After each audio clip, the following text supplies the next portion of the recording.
Hello दोस्तों, आज हम अरिस्टोटल की बात करेंगे। अरिस्टोटल जिसे फादर ऑफ पॉलिटिकल साइंस भी कहा जाता है। अरिस्टोटल को कॉमन सेंस का फिलोसफर कहा जाता है। अरिस्टोटल जो था वो आइडियल फिलोसफर भी कहा जाता है। और जो अरिस्टोटल का गुरु जो था वो प्लेटो था। तो अरिस्टोटल की बातों को देखेंगे कि कैसे वो प्लेटो से प्रैक्टिकल माना जाता है। प्लेटो को एक एक्सट्रीम पे माना जाता है कि वो एक्सट्रीम फिलोसफर था, जबकि अरिस्टोटल को माना जाता है कि वो कॉमन सेंस वाला फिलोसफर था। वो ऐसी बातें करता था जो कि रियल में प्रैक्टिकल हो, जिसे अप्लाई करा जा सके। जबकि प्लेटो को माना जाता था कि प्लेटो की बातें, कई बातें ऐसी हैं जैसे कि प्लेटो की कम्युनिज्म ऑफ वाइफ्स है, कम्युनिज्म ऑफ प्रॉपर्टी है। तो ये सब जो बातें हैं वो कहीं ना कहीं इम्प्रैक्टिकल है, जिसे डेली लाइफ में या फिर किसी भी देश के लिए अप्लाई नहीं करा जा सकता है। तो हम देखेंगे कि अरिस्टोटल के बारे में कि अरिस्टोटल की क्या क्या थ्योरी थी, अरिस्टोटल ने कौन कौन सी थ्योरी दी थी अपनी।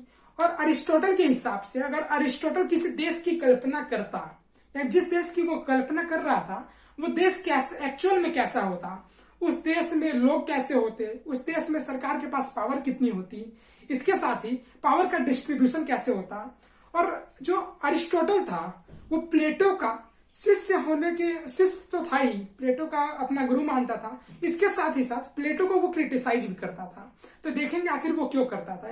ये पूरा इंट्रो वीडियो है, तो हम देखेंगे कि उसके एक एक थ्योरी को ब्रीफ में देखेंगे। तो चलिए शुरू करते हैं। तो प्लेटो जो था वो एक स्टेट की बात करता था, एक राज्य की बात करता था। उसके हिसाब से जो राज्य क्या होता था, तो राज्य उसके हिसाब से था कि जो भी छोटी छोटी फैमिली है, जो ग्रुप ऑफ फैमिली होती है वही स्टेट होती है, वही तो देश होती है।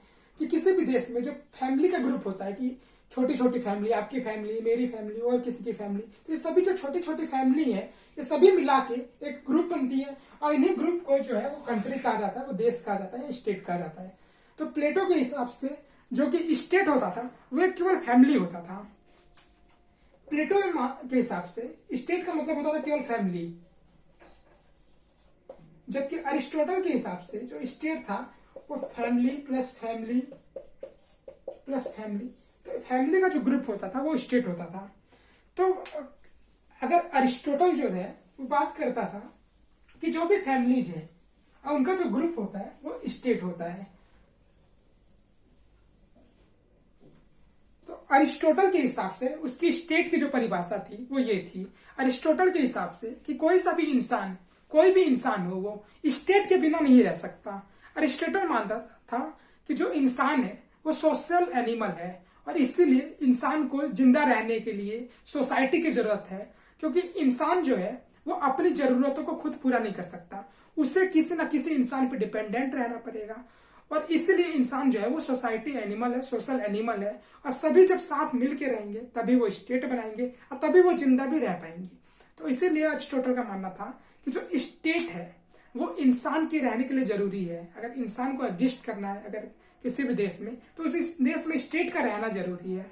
जिस देश में स्टेट नहीं है, जिस देश में रूलिंग अथॉरिटी नहीं है, कहने का मतलब क्या है, अगर इंसान को रहना है तो वो किसी देश में ही रह सकता है, किसी स्टेट में ही रह सकता है, किसी रूलर के अंडर में ही रह सकता है। इंसान का ऐसे कोई एग्जिस्टेंस नहीं है, ऐसा अरिस्टोटल का मानना था। तो अरिस्टोटल ने जो पहली थ्योरी दी थी वो थी स्टेट के ऊपर, उसकी थ्योरी ऑफ स्टेट थी, जो हमने देख लिया कि फैमिली ऑफ फैमिली होता है स्टेट, कि family plus family plus family, ये सभी मिला के जो ग्रुप ऑफ फैमिलीज होती हैं उसे स्टेट कहते हैं। अरिस्टोटल ने जो दूसरी थ्योरी दी थी वो सिटीजनशिप के बारे में थी।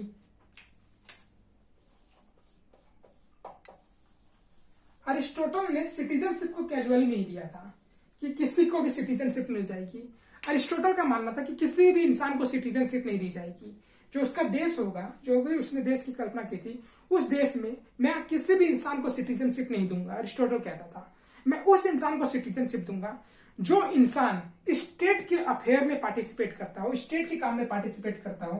तो स्टेट के काम क्या क्या होते हैं, जैसे कानून बनाना, कानून को लागू करवाना, जुडिशरी।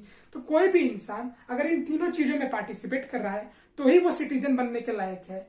अगर वो इन सब चीजों में, स्टेट के अफेयर में पार्टिसिपेट नहीं कर रहा है और वो ऐसे ही है तो वो सिटीजन बनने के लायक नहीं है, ऐसा अरिस्टोटल मानता था। तो उसके हिसाब से उसने जो था वो स्लेव्स को निकाल दिया था कि स्लेव सिटीजन नहीं बन सकते।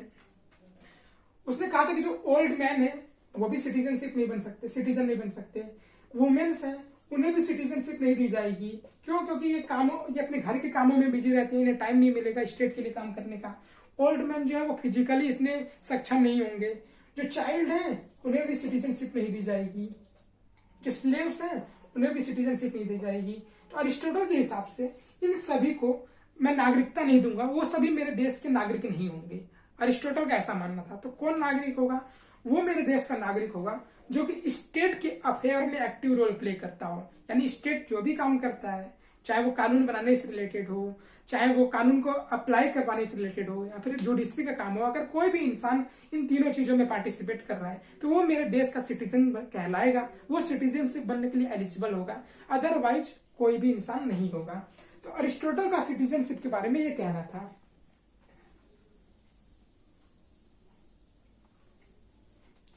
तीसरा देखते हैं जो अरिस्टोटल ने स्लेवरी के बारे में क्या कहा था। तो अरिस्टोटल का मानना था, क्योंकि अरिस्टोटल जो था वो प्लेटो को गुरु मानता था, तो अरिस्टोटल के हिसाब से भी इंसान जो है वो 3 टाइप के हो सकते हैं कि जिनमें एक रीजन डोमिनेट कर रहा हो।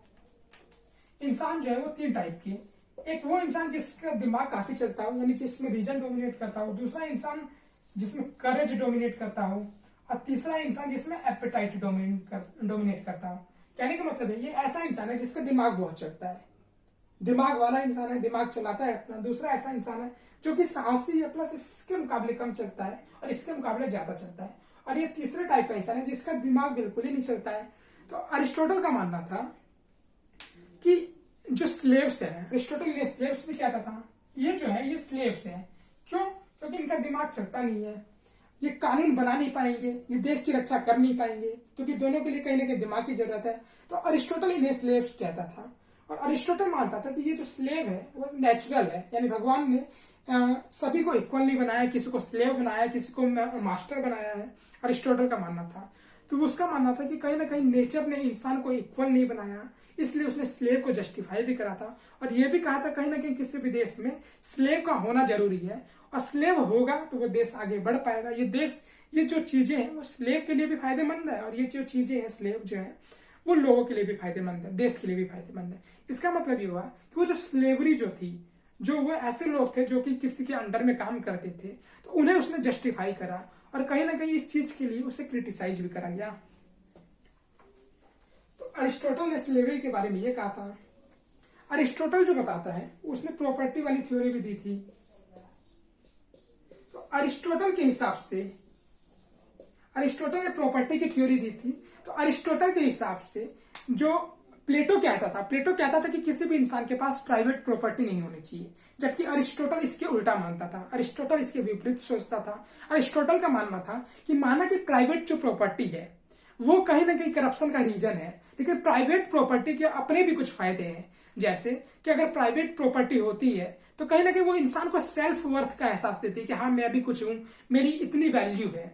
दूसरा, अगर प्राइवेट प्रॉपर्टी होती है, इंसान के पास प्रॉपर्टी होती है, तो वो काम करने के लिए मजबूर होता है, या फिर काम करने के लिए उससे प्रेरणा मिलती है कि वो तभी तो काम करेगा ना। मान लीजिए कि वो कितना भी काम करे, उसकी प्रॉपर्टी बढ़नी नहीं है, तो वो क्यों काम करेगा। तीसरा, अगर प्रॉपर्टी है इंसान के पास तो वो वेलफेयर भी करेगा। तो अरिस्टोटल का मानना था कि कहीं ना कहीं जो इंसान के पास है, अगर मैं जिस देश को बनाऊंगा उसमें मैं प्राइवेट प्रॉपर्टी दूंगा लोगों को, लोगों के पास प्राइवेट प्रॉपर्टी का बिल्कुल राइट होगा, वो जितनी चाहे वो प्रॉपर्टी बना सकते हैं। लेकिन प्राइवेट प्रॉपर्टी के बनाने के साथ साथ उन्हें अपने कुछ मोरल ड्यूटीज, कुछ सोसाइटी के प्रति उनके ड्यूटीज है, उन्हें ध्यान में रखना पड़ेगा। क्योंकि जो उन्होंने प्रॉपर्टी बनाई है तो उसमें सोसाइटी का कहीं ना कहीं रोल रहा है।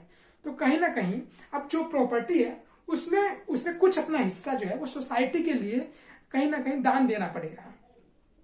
तो अरिस्टोटल जो था वो प्राइवेट प्रॉपर्टी को मानता था, इस कंसेप्ट को मानता था। इसकी जो प्रॉपर्टी वाली थ्योरी थी उसमें ये थी कि उसने 5वीं अपनी थ्योरी दी थी,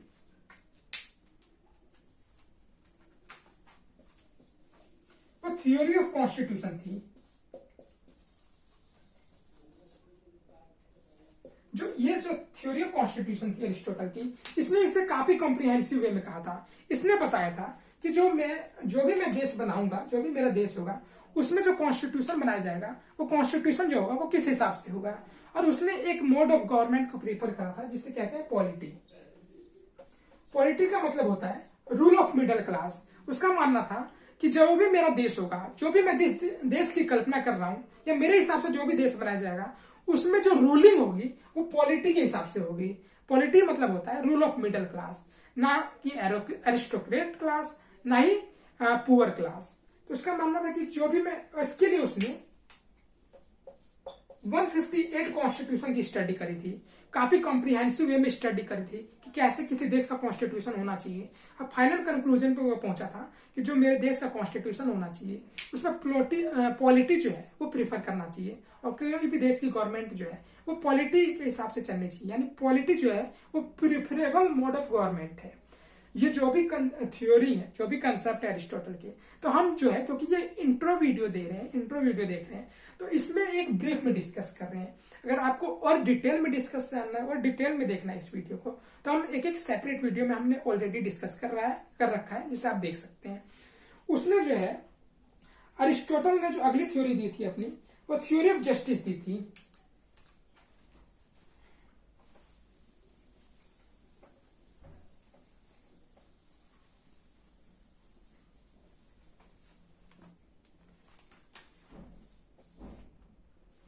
जो अरिस्टोटल की अगली थ्योरी थी वो जस्टिस से रिलेटेड थी। जस्टिस की, जैसे कि हमें पता है कि किसी भी देश को एग्जिस्ट करना है, अगर कोई भी देश है, अगर इसे एग्जिस्ट करना है, तो कहीं ना कहीं उस देश में जो सिस्टम होना चाहिए वो जस्ट होना चाहिए। लोगों को लगना चाहिए कि उनके साथ भेदभाव नहीं हो रहा है, लोगों को लगना चाहिए कि जो सिस्टम है वो, चाहे वो जो गवर्नमेंट है वो हमारे साथ भेदभाव नहीं कर रही है, हमें इक्वली ट्रीट कर रही है। यही तो जस्टिस होता है। तो हर फिलोसफर, पॉलिटिकल साइंस का हर फिलोसफर जो है वो जस्टिस की बात करेगा, चाहे वो प्लेटो हो गया, चाहे वो सोक्रेटिस हो गया, चाहे वो अरिस्टोटल हो गया। ये सभी जो है वो जस्टिस को सेंट्रल रख रहे हैं। क्यों? क्योंकि किसी भी देश को अगर जिंदा रहना है तो उस देश का जो सिस्टम होना चाहिए वो जस्ट रहना चाहिए, जस्ट लोगों को लगना चाहिए कि हाँ ये इसमें न्याय हो रहा है इस देश में। अगर उन्हें लगेगा कि न्याय नहीं हो रहा है तो कहीं ना कहीं वो विरोध करेंगे, कहीं ना कहीं वो सिस्टम से खुश नहीं होंगे और सिस्टम को उखाड़ फेंकने का तरीका ढूंढेंगे, और इस वजह से कोई भी देश पीसफुल नहीं हो पाएगा, और अल्टीमेटली अंत में वो देश जो है वो फिनिश हो जाएगा, समाप्त हो जाएगा, खत्म हो जाएगा। तो इसीलिए अरिस्टोटल ने भी जस्टिस को काफी कॉम्प्रिहेंसिव वे में डिस्कस करा है।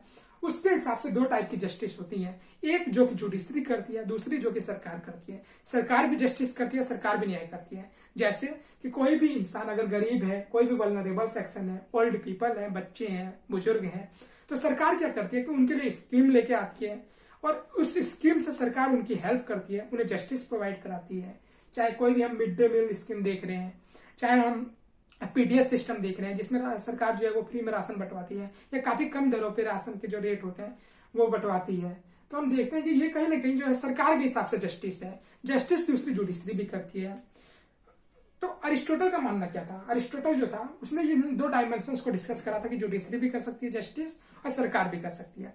अरिस्टोटल ये भी मानता था, उसने जो था वो थ्योरी ऑफ प्रोपोर्शनेट जस्टिस को सपोर्ट करता था।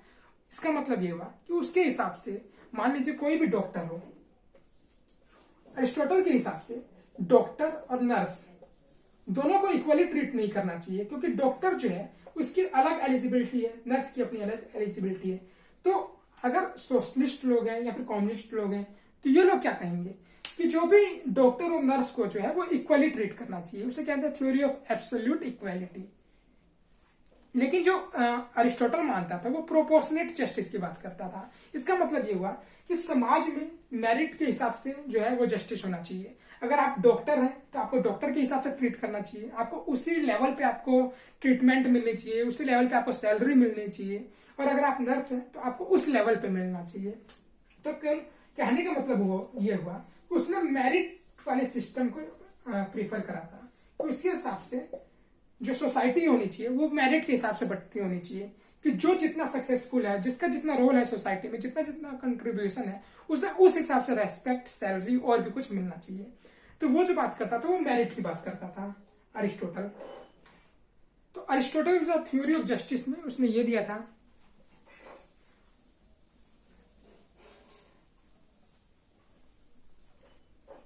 अरिस्टोटल की जो अगली थ्योरी थी वो थी थ्योरी ऑफ रिवॉल्यूशन।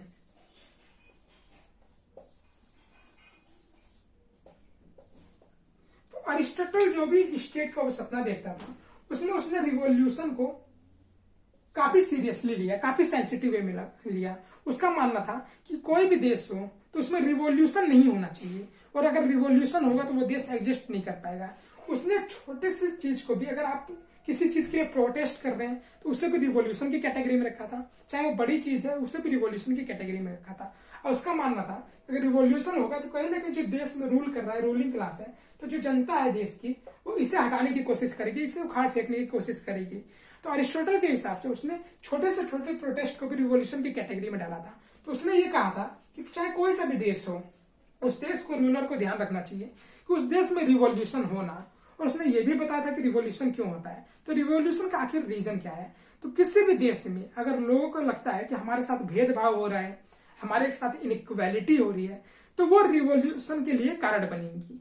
अगर कोई भी देश जो है वो उन लोगों को ट्रीट करता है, कोई भी किसी भी देश की सरकार है वो उन लोगों को ट्रीटमेंट करती है या उन लोगों को अच्छा ट्रीट करती है जो कि डिजर्विंग नहीं है, यानी किसी ऐसे लोगों को ट्रीटमेंट मिल रहा है जो कि डिजर्विंग नहीं है, या फिर किसी ऐसे लोगों को ट्रीटमेंट नहीं मिल रहा है जो डिजर्विंग है, यानी अच्छे लोगों के साथ अच्छा नहीं कर पा रही है सरकार, या बुरे लोगों के साथ अच्छा कर रही है, तो कहीं ना कहीं रिवॉल्यूशन का कारण होता है।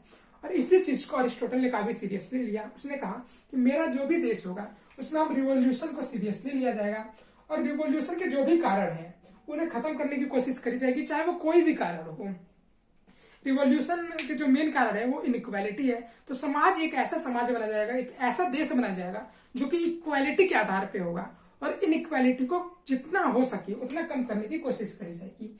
तो ये जो था वो अरिस्टोटल की पूरी थ्योरी थी। इसमें उसने बताया कि अगर मैं कोई देश का सपना देखता हूँ या मैं कोई सा भी देश बनाना चाहूंगा तो इसमें क्या क्या होगा, उसमें सिटीजनशिप किसके हाथ में होगी, उसमें पावर कितनी होगी, उसका कॉन्स्टिट्यूशन किस हिसाब से होगा, उसमें पॉलिटी क्या होगी, या फिर उसमें जो रिवॉल्यूशन का तरीका क्या होगा।